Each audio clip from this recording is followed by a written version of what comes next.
A quadruple murder rocks a small Kentucky town to its core. Oh, please, my brother has been shot. It was probably the worst crime scene I've seen in almost 20 years of doing this. As a mystery unravels. What would possess someone to kill a mother, a father, and a daughter? What could have happened, and why did it happen? A homegrown horror is unmasked. The way her body was found was particularly disturbing. I'll never forget that, ever. Leaving grieving relatives to seek justice. Before that, I was not a person that carried a weapon. Needless to say, things changed. There's evil in this world. I'm Troy Roberts. I've come to Western Kentucky to find out how a beloved and God-fearing family was killed and to learn what would drive someone to commit such a brutal and senseless murder.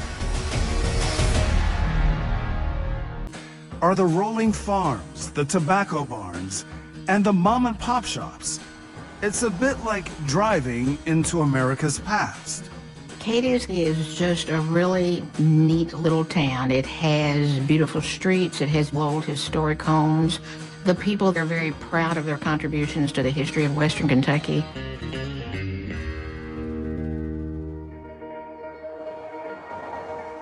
The Champion family has lived in this part of Western Kentucky for generations. Hi, I'm Troy Roberts. I'm Lisa Champion. Thanks for having me. It's beautiful here. Well, it looks better when it's not as wet. We've had an extremely wet February. Every time Lisa Champion steps out onto her front porch, she is forced to relive the worst day of her life.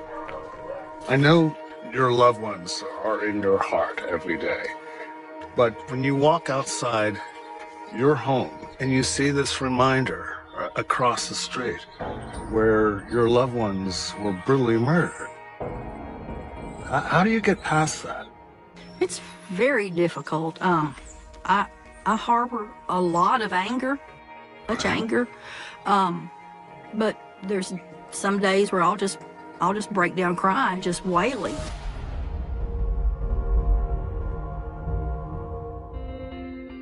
Lisa's brother, Lindsey Champion, was just a young boy when his parents moved to the family farm in the late 1950s. Lindsey and I, we had a bond because we did so much together. What kind of man was Lindsey? He was fun, he was funny. He has a very dry sense of humor. Lindsey met his wife Joy in high school. They married soon after graduation in July 1972. Tell me about her sister. She was just Joy, just like her name. She taught school, she loved her students, and she was a wonderful teacher.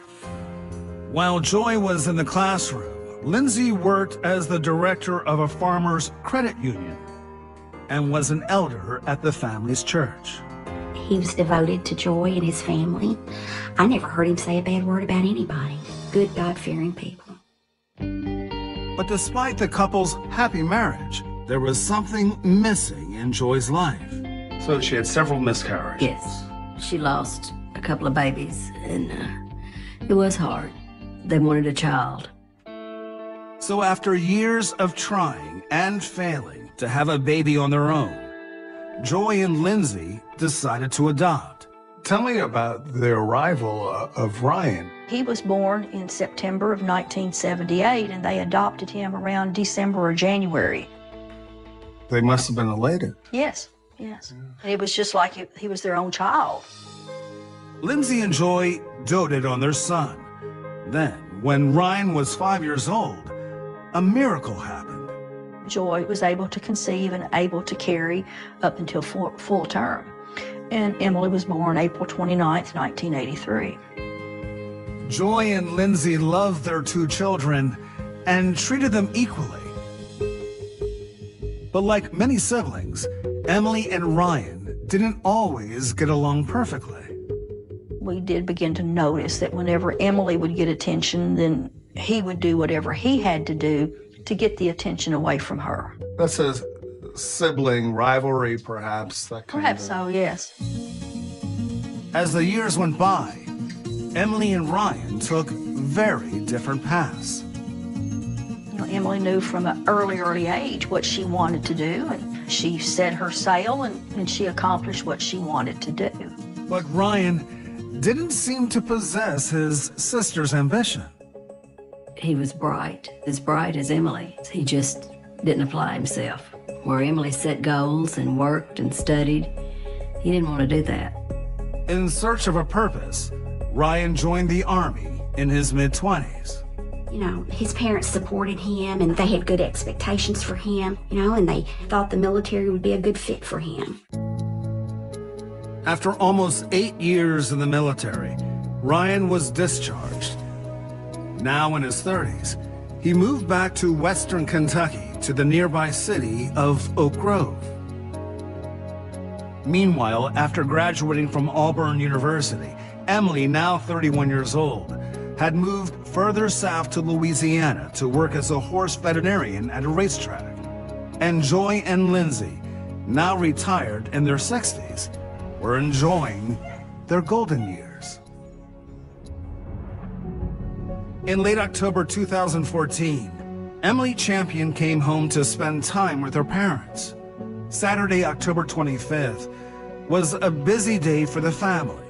Emily ran in a local marathon, and later, Joy and Lindsey attended their friend Debbie's birthday party. We had a great time. And when they got ready to leave, I hugged them, and that was the last time we saw them. That was the last time.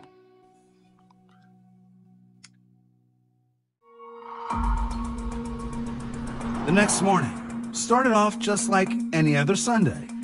Lindsey and Joy attended services at Katie's Church of Christ. Emily stayed home to recuperate from her marathon. It was a beautiful day. I mean, it was blue sky, fall, not a cloud in the sky. And I even said that day from the pulpit, this is going to be a great day. After church let out, the Champions returned home. Just after 11 a.m., Lindsey Champion's sister Lisa heard loud gunshots coming from her brother's house across the street.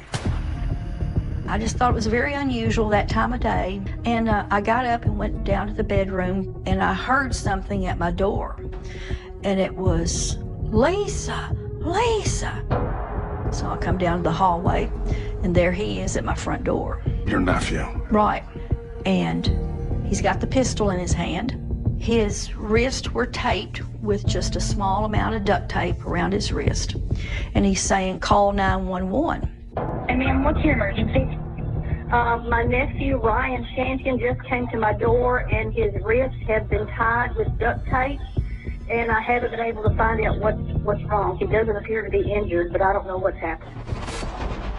While still on the line with the dispatcher, Lisa was able to get a bit more information from Ryan. And he said, "This guy that liked Emily busted into the house." And I said, "Do we need an ambulance?" And he said, "Yeah, we need an ambulance." Okay, ma'am, where would I be sending the ambulance to? Right across the road. I'm going to go over there with him, okay? Okay, ma'am. So I cut the tape off of his wrist. And I say, "Well, we're going over there." And so we drive over to the house. And I just say, "Well, where is everybody?"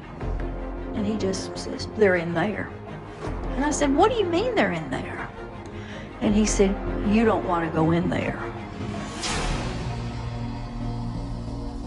So at that point, I get out of the truck, I go to the door, and there's a bullet hole. And open the door. 911, where's your emergency? Oh, please, my brother has been shot, and his wife, Joy. My nephew is here, and my niece has been shot. Oh, please. He's been evil. Evil? Yes. What would you call somebody that murdered your family? We told her she was under arrest, and she said she wasn't. She wasn't.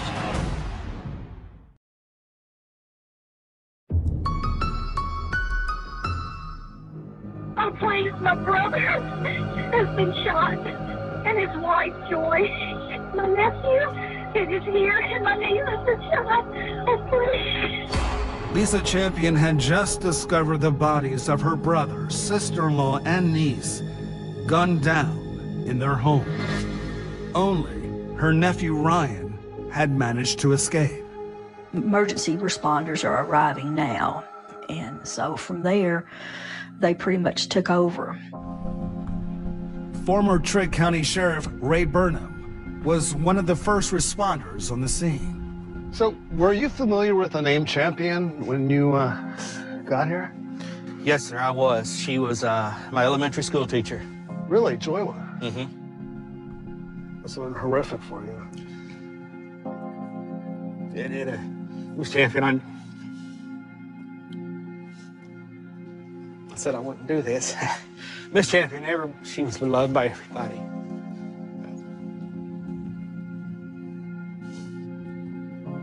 She was a great teacher. Everybody thought a lot of her.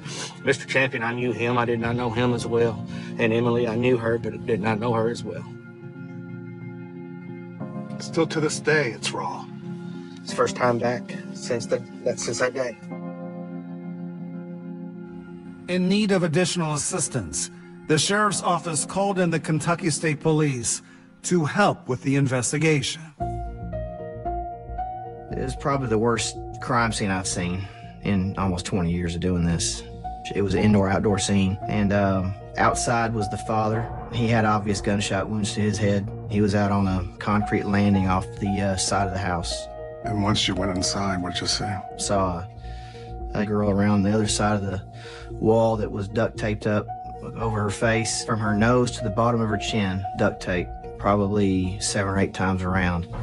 Hands duct taped together, real thick. Feet duct taped together as well, and 2 bullet holes in her head.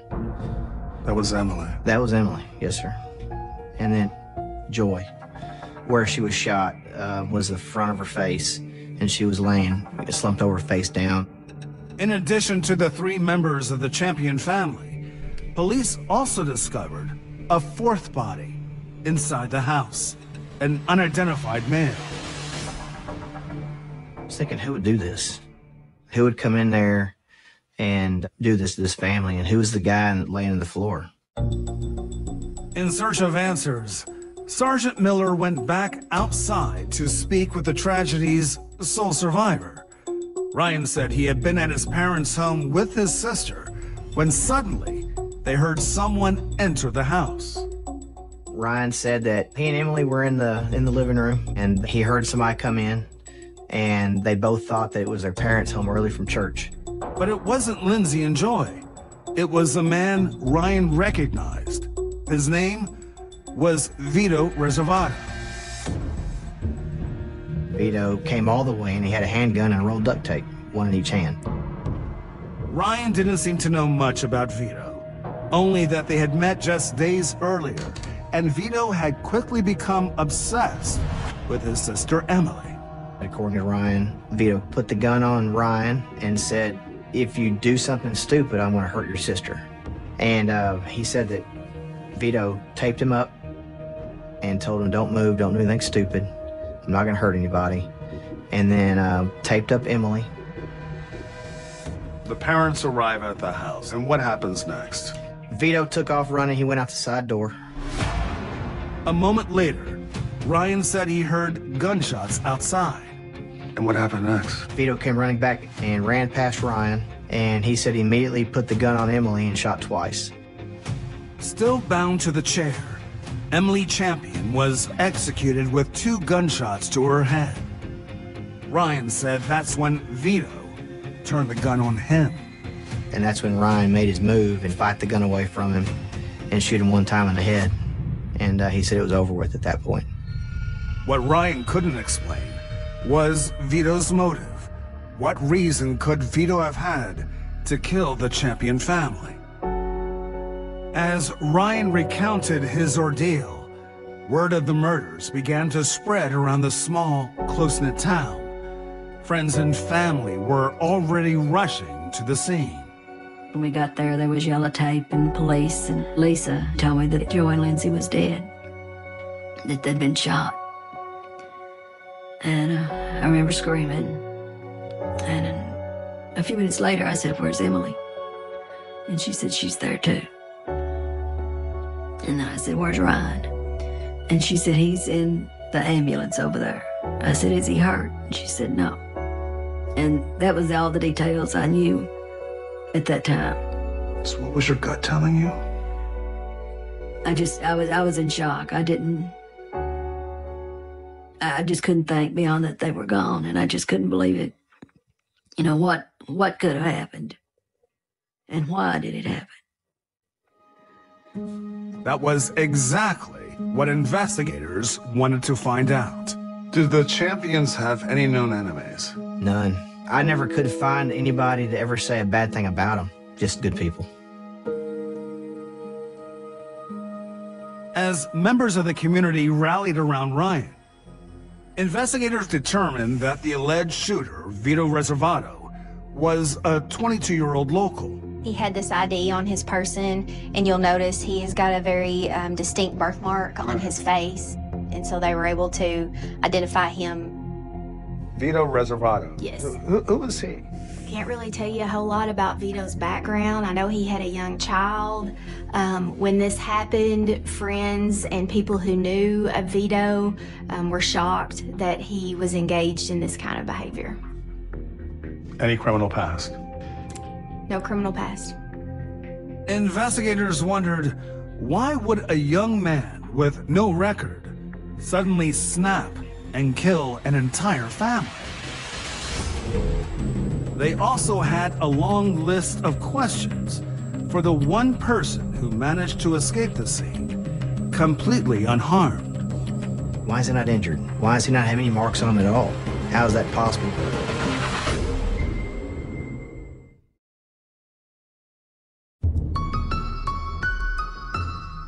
Police have a long night ahead of them as they try to figure out what would possess someone to kill a mother, a father, and a daughter. It is very obvious that these people were loved in this community. Officers also found a fourth body. Police believe it belongs to the man who murdered the three champions. As investigators continued to process the brutal crime scene late into the night, they soon realized things were simply not adding up. Why would Vito kill the woman he supposedly was infatuated with? Ryan's story that Vito was obsessed with Emily just didn't make any sense to me. It turns out Lindsey Champion's sister Lisa had also been skeptical of her nephew's story from the moment he showed up at her front door.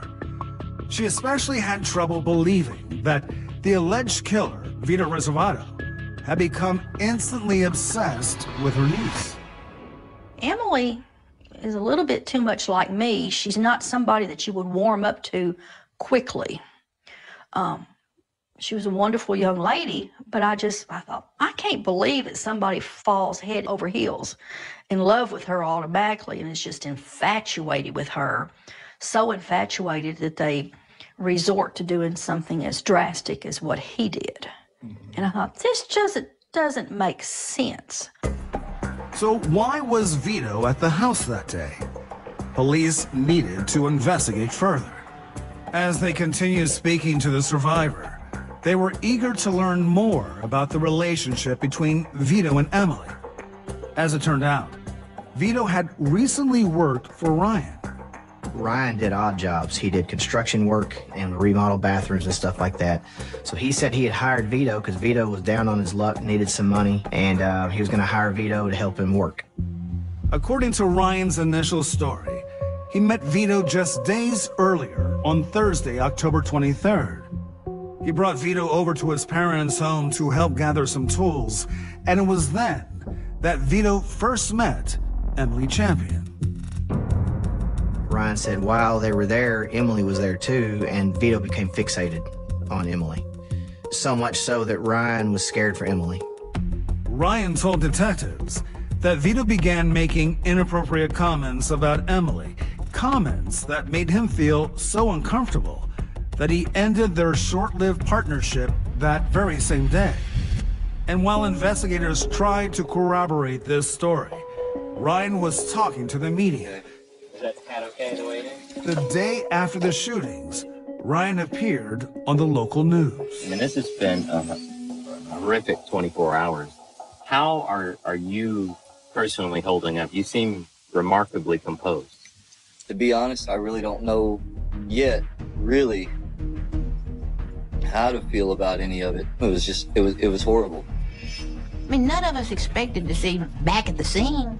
And I thought, he's bound to be in shock. He's bound to be devastated. We probably won't see him for a few days. But he was right back at the site, on TV, telling everybody his version of what happened. It was odd.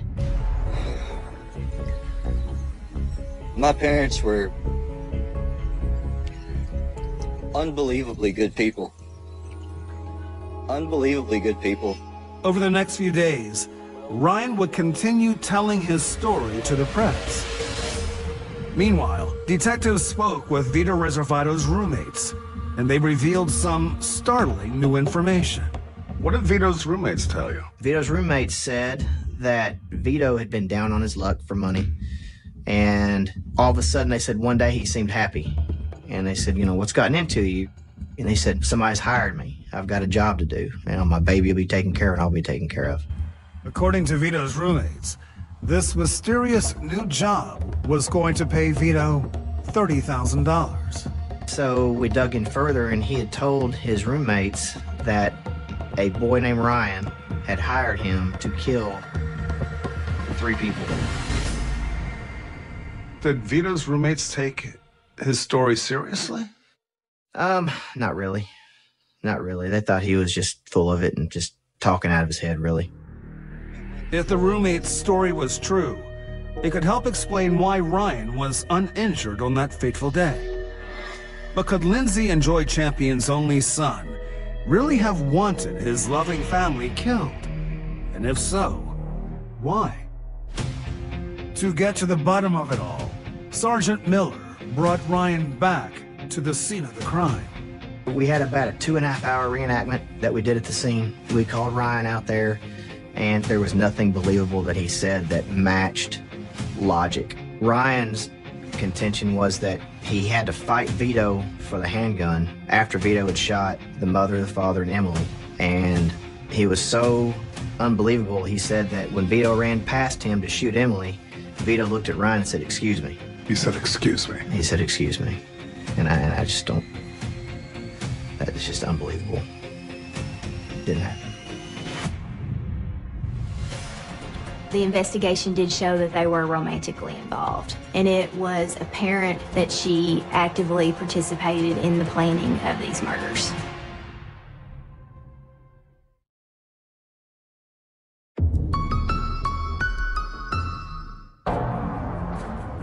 After receiving an influx of alarming information, detectives were taking a closer look at Ryan Champion.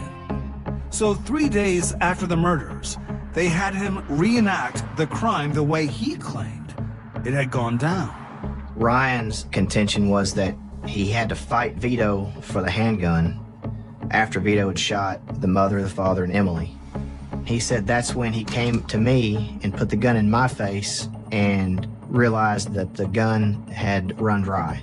And he dropped the empty mag and put a new magazine in the gun, racked the slide forward, and that's when Ryan made his move. But there was a hole in his story that Ryan couldn't answer. The gun used in the murders had a magazine that held only 7 bullets. 4 bullets had been spent shooting at Lindsey, 2 at Joy, then another 4 at Emily, for a total of 10 bullets. Simple math was a big problem for Ryan because the magazine only held 7 rounds, so Vito was not reloading when he took the gun from him. And so I told him that, and he said, "That's not possible." And I said, "Ryan, it's simple math." And he said, "I don't know what to say to that." And I said, I bet you don't. After Ryan's reenactment, police brought him to the station for more questioning. We sat there and talked for, it seemed like a 3-hour interview. It was an interview that turned into an interrogation. And we had a couple words, and he just looked at me, and he said, "I didn't kill my family." And I said, "Ryan, it's not a question at this point. I know you killed your family, and we're going to prove you killed your family." But in order to arrest Ryan, Kentucky State Police needed additional evidence to prove that his son would kill his entire family without a clear motive. So detectives dug deeper, turning their attention to the duct tape that was used to bind the victims. Well, Ryan contended in every interview that he was taped up first because he was the biggest threat to Vito. And so we thought, well, maybe we can look at the duct tape and show that Ryan was not taped first, he was taped last. It was a shot in the dark. This is the tape that we found on the floor at the crime scene. And this is the end of the tear that was on Ryan Champion. And if you look at it, you can see how it perfectly fits in there. And it matches a perfect tear. And that's significant because it shows that the last piece of tape torn from this roll was used to tape Ryan. This refutes his story completely that he was taped up first. These discarded strands of tape were suddenly proof positive that Ryan had lied about the sequence of events. But did that make Ryan the killer? While investigators worked quickly to figure that out, Ryan remained a free man. So did you see Ryan again after this? When we went over to the house to pick out clothes for the funeral. Did you have any substantive conversation with him about the circumstances surrounding not a lot. Murders? Not a lot, because we were just kind of biding our time. The police just said, you know, that they were doing their investigation, and, you know, we didn't want to alienate him right away in case he slipped up on saying something. Your gut is telling you, my nephew killed my family. And you're around him? I can't even imagine how hard that would be. It was. To look at him and think, you know, you did this. You know, and part of me just couldn't. My head knew it, but my heart just couldn't accept it. That someone we loved and raised could do that. Did you fear for your safety in the days after? Sure. Before that, I was not a person that carried a weapon. Needless to say, things changed. On October 31st, 5 days after the murders, the Champion family gathered to make funeral arrangements for Lindsey, Joy, and Emily.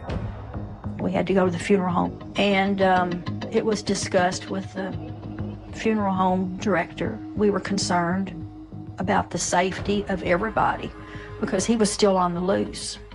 You know, if he would murder Joy, Lindsey, and Emily, and Vito, who's next? What else would he do? Police weren't going to wait to find out. The duct tape was enough to put it over the edge to get probable cause for the arrest.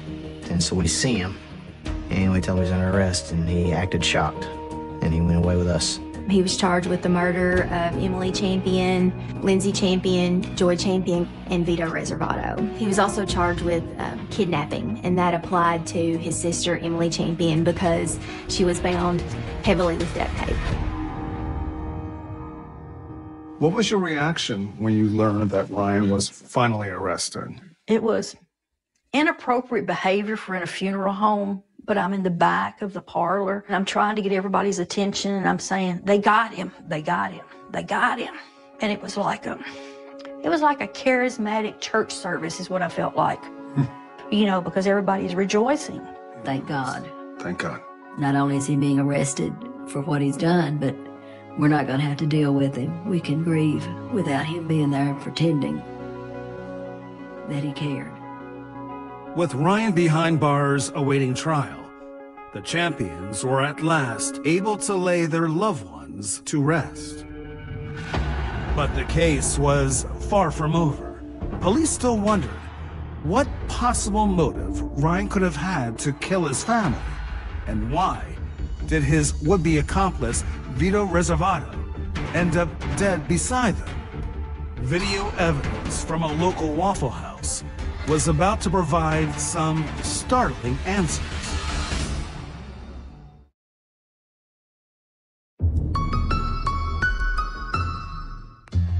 Ryan Champion had just been arrested and charged for the murders of his mother, father, sister, and his one-time employee, Vito Riservato.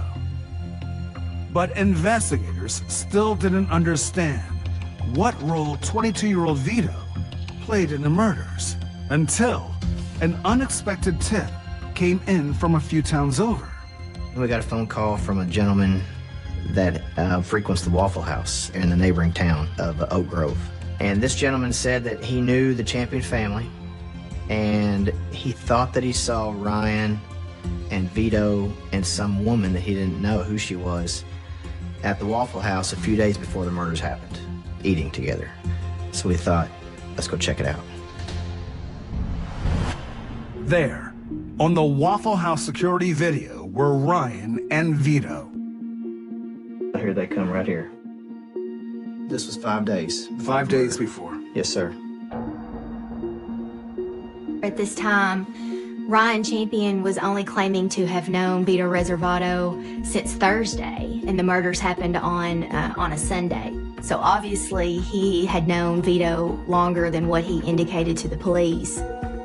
And police were also surprised that they were joined at the restaurant by a third person, who they would come to identify as Ann Plotkin. How did you learn about Ann Plotkin? The day that Ryan was interviewed first, which was the day that the murders occurred, he threw out Ann Plotkin's name to basically solidify his story that Vito was obsessed with Emily. And he said that we need to go talk to Ann because Ann will tell you the same thing. Ann knows Vito because Vito dated Ann's daughter. So Ann will have information if you go talk to her. So that's what we did. Tell me a little bit about Ann Plotkin. Ann Plotkin and Ryan Champion had known each other for years. She was a advocate for Ryan Champion in the days following the murders. I don't understand it. I really don't, because I know Ryan and no. There is no way. I'm gonna be there for Ryan no matter what. When investigators questioned Ann, they learned there was a reason that she stood by him. They were romantically involved? The investigation did show that they were romantically involved. What did Ann Plotkin say about Ryan? She called him her ride and die partner. But what was Ann doing at the Waffle House with Ryan and Vito? And could she have possibly have had a hand in their deadly scheme? Eager to learn more, investigators pressed Ann for information. We wanted to talk to her specifically about her phone. We wanted to know if there were messages between Vito and her and Ryan on her phone. And she said, no, there's not. And she picks up her phone and she's just as quick as she can, she's just tapping her phone. And I stood up and got over behind her and said, are you deleting stuff? Because if she's deleting stuff, we've got to take her phone to preserve the evidence. Ann's attempt at deception had just unwittingly turned her from a witness into a suspect. Investigators promptly secured search warrants for phone records and Facebook accounts. We were able to get Facebook records from Ryan Champion's account, Vito Riservato's account, and Ann Plotkin's account. We were also able to get call logs from phone companies of each individual. What did the social media posts and communications reveal? It painted a very clear picture that Ann was the middle person, the go-between for Ryan and Vito. If Vito needed to tell Ryan something, they never would directly call or text or Facebook one another. Anytime they needed to contact one another, they would go through Ann. And it was apparent once those were received that Ann Plotkin actively participated in the planning of these murders. In early February 2015, investigators secured a warrant for Ann Plotkin's arrest. We showed up at her apartment complex and told her she was under arrest, and she said she wasn't. She wasn't? She said she wasn't, and she still went to jail, of course. And she denied everything. Ann was charged with complicity to commit capital murder and would now be joining her boyfriend Ryan behind bars. But what was Ann's motive for helping Ryan commit these murders? She kept saying I had something to do with it. I helped. I kept his secrets. She knew what he was going to do, but she loved him and she wanted to be with him. I think Ryan was playing her, really, using her.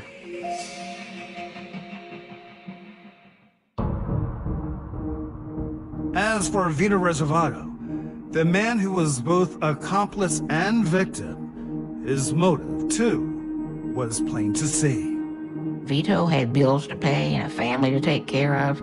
Do you believe that Vito may have carried out the murders and then Ryan turned the tables on him and actually killed him? I don't, because the shots were all headshots. Is that significant? Vito had no gun experience. We talked to several people, friends and family. They'd never seen him shoot a gun. They all said he was scared to death of guns. But Ryan was in the military. Was Vito the fall guy? Investigators thought so. So what do you think happened that day? I think Ryan killed everybody. I think Ryan killed his mom, his dad, his sister, and then he killed Vito to make sure that there weren't any witnesses. Ryan's motive was the last piece of the puzzle yet to fall into place. But investigators were inching closer to the truth. You also heard from Ryan's former girlfriend. I did. What did she say? She said anytime his parents were mentioned, he would get fighting mad. His face would get red, he'd start cussing, start shaking. She said that he hated his family. She thought it's because he felt belittled because I guess, you know, Emily was a very successful equine veterinarian. But then you have Ryan, who really couldn't hold a job. And I think he felt less than appreciated by his family for that. Was there any evidence that Ryan was mistreated by his parents? None at all. No evidence of that at all.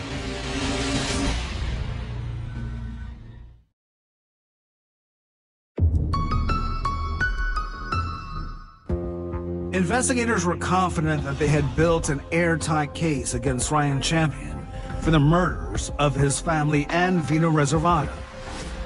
And after speaking with Ryan's family, they learned of a deeply rooted animosity, which may have been behind his actions. What is behind this hatred? Ryan Champion was jealous of his sister, Emily Champion. The Champions treated Ryan exactly like they treated Emily from everything that I was ever told, but Ryan, for some reason, believed that they favored Emily. Why would Ryan be jealous of his own sister? Because she was successful. She had a good job, loving what she was doing, and he felt like he had nothing. Did he believe that Lindsey and Joy loved Emily more than him? I don't know what he thought. They didn't. They loved them both. But it wasn't just hate that led Ryan to kill his family. He may have also been motivated by greed. Some members of the Champion family believe that Ryan wanted his parents' estate for himself. He wanted to inherit everything that, he would have easy street for a while. He'd have a house and some land and a little money, and, he wouldn't have to work. And there was an incident just days before the murders that may have finally pushed Ryan's long-simmering hatred for his family over the edge. The Champions were going to do an addition on their property. Ryan wanted to do that addition because he did do carpentry work.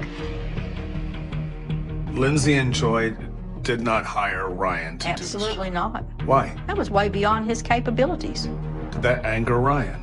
I'm sure it did. In December 2016, 2 years after Ryan Champion was charged with murdering his family, prosecutor Carrie Ovey Wiggins was preparing for trial. So we're going to seek the death penalty. Correct, but short of trial, we were able to reach an agreement for the penalty of life without parole for Ryan Champion. He ultimately pled guilty to all the counts that he was charged with. What was the tipping point? I can't tell you what moved him to accept the deal. I think he knew he was going to get convicted. Are you satisfied with Ryan's sentence? Not really, because he needed to feel the same thing that Lindsey, Joy, and Emily felt, if there was any way that could happen. In May of 2017, Ann Plotkin pleaded guilty to her role in the Champion family murders and was sentenced to 22 years in prison. Just 2 years later, Anne was being considered for compassionate early release due to a terminal illness. The parole board did hold a hearing and denied that early parole. The next day, Anne Plotkin died in prison. In the wake of the murders, Vito Riservato's family and friends struggled to accept his involvement. They just did not believe how he could be involved in something such as that. And I can understand, because they didn't have all the details. Had they had all the details, they would probably think, what in the world possessed this guy to go along with this fool in this scheme? And as for Ryan, despite accepting the plea, he has never admitted to the slayings or expressed remorse.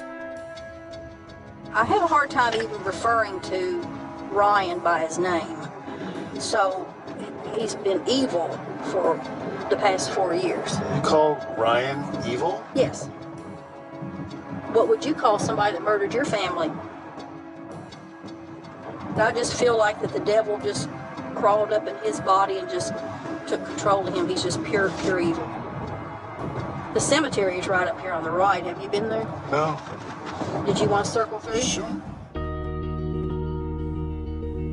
For the surviving family members, the unimaginable loss of Lindsey, Joy, and Emily Champion is something they continue to struggle with each and every day. How often do you visit? Several times a week, and I usually come at night so that people don't see me, because I just like to be alone. What do you say when you're here? I just say that I'm sorry, and justice will be done. You have a 10-month-old great-granddaughter. Great-granddaughter. When she's old enough to understand, how will you explain? There's evil in this world. That man is given free will, even to commit evil. And of course, we talk about Joy all the time, aren't Lindsey and Emily? So she'll grow up knowing about them. And she looks like Joy, so. She does? Yeah. So you have that reminder of your sister. I'm sorry you're still in so much pain. I'm sorry you're still Oh, it won't never. It gets better a little bit, but it will never be over. Never.